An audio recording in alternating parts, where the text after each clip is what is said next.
Today I'm going to show you how to write electronic configuration of elements. Now we have some examples of elements here. We have sodium, oxygen and carbon, and these are their atomic numbers. Sodium is 11, oxygen is 8, then carbon is 6. Now we are supposed to know how do we write electronic configuration. Now before even I go to the correct definition of electronic configuration, when we talk about electronic configuration, I'm supposed to show how these electrons are supposed to be or are distributed within or onto the orbits found in the atom. Now we know that the atom, if you look at the basic particles, or the fundamental particles of an atom, we shall have mainly there are three. We have the neutrons, then we have the protons, then we shall have the electrons. Now we should know that the neutrons and the protons are being found, or they are found within the nucleus. They are found within the nucleus. Then that is, the neutron and proton are found within the nucleus. Then electrons are found onto the orbits, or what you can term as the shells. Now the shells are outside the nucleus. Now if we are to sketch something here, we have that is going to be our nucleus. In the nucleus we find that the neutrons and the protons. Now we should know that the protons are having a positive charge. The neutrons have no charge. Then the electrons, for them, they bear a negative charge. So you can say that electrons are negatively charged, the protons are positively charged. But there is a special thing about the nucleus, that it has a positive charge. That is, it tends to attract the electrons. Why the positive charge? Because of the presence of the protons that are positively charged. And what is going to happen is that these electrons that are going to be found onto the orbits, they will be attracted by the nucleus. The shell next or very close to the nucleus can accommodate a maximum of only 2 electrons, like that. In case I have 4 electrons, I'm supposed to show their distribution. The first orbit, I have to put there only 2 electrons. Then the remaining orbits, they can take a maximum of 8 electrons only.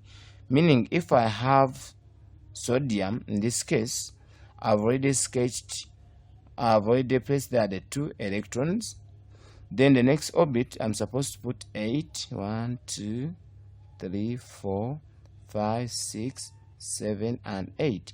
And the surprising thing about these electrons that are here, they are always going to be in pairs, 2, 2, like that.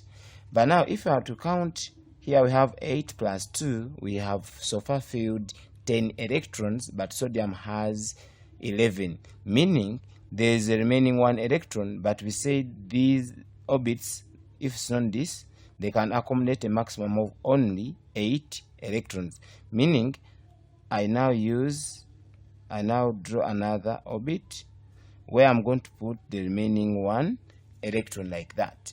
Now looking at this configuration for sodium, we can get very many things. This is the diagram, but I can write it in form of ratios. For example, if I start from inside here, we can see the first orbit has 2 electrons. I write there 2. That is, the second orbit has 8, 2 to 8, and the last orbit has only 1 electron, like that. And now, what is the importance of writing electronic configuration? Now let's start with this we have already written. If you are to see here, we can get to know the period of an element. Now, how do we know the period? Period, we just count the number of energy levels, or the number of orbits we have. 1, 2, and 3. So the period is 3. And we write it like this in normal numbers. Then, after knowing the period, or we can just count 1, 2, 3 like that. Then we put there 3. Then after writing the configuration, we can as well get the group of an element. How do you get a group?